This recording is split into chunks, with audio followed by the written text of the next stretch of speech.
22। उपसभा अध्यक्ष जी, माननीय मंत्री जी ने जिस तरह से यह बिल इस सदन के सामने रखा है, उसको देखते हुए ऐसा लगता है कि सरकार इस बिल को जल्दी से जल्दी पास करना चाहती है, जिससे कि देश के असंख्य लोग इसका फायदा उठा सके। लेकिन मैं नहीं समझता हूं कि इस कानून का पास हो जाने के बाद लोग इसका फायदा उठा सकेंगे।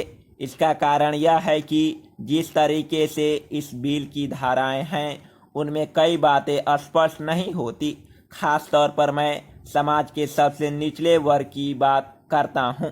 हमारे देश में उनकी संख्या लगभग 15 करोड़ है, जो हरिजन और आदिवासियों के नाम से जाने जाते हैं, जिनको अभी तक 25 वर्ष की स्वाधीनता के बाद भी पेट भर कर रोटी नहीं मिल पाती है।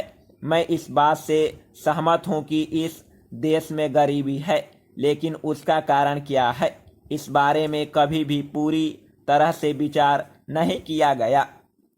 एक ओर तो देश के कुछ मुट्ठी भर लोगों ने करोड़ों रुपयों की संपत्ति अपने हाथ में ली हुई है, और दूसरी ओर करोड़ों लोगों ने अभी भी जीवन की अनिवार्य आवश्यकताएं सुलभ नहीं है। मैं इस बात का स्वागत करता हूं कि आपने इस बिल के द्वारा जो कुछ इस कानून में परिवर्तन लाने की बात कही है, उसके आधार पर कई लोग इससे फायदा उठा सकेंगे। लेकिन देश के सर्वांगीण विकास के लिए इस बात को ध्यान में रखना ही पड़ेगा कि समाज के कमजोर वर्गों की ओर विशेष ध्यान देना चाहिए। मैं इस बात का समर्थन करता हूं कि आप इस तरह का कानून पास करें, लेकिन इसके साथ ही मैं अपने आप से निवेदन करना चाहता हूं कि अभी तक क्या आपने सच्चे दिल से जो इस बारे में कार्य किया है, इसकी जानकारी दें।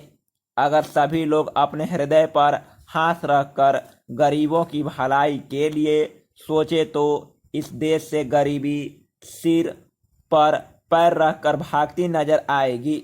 हम यह चाहते हैं कि जो कोई भी कार्य अपने हाथ में ले, उसमें इस देश के गरीब लोगों का ध्यान रखा जाना चाहिए।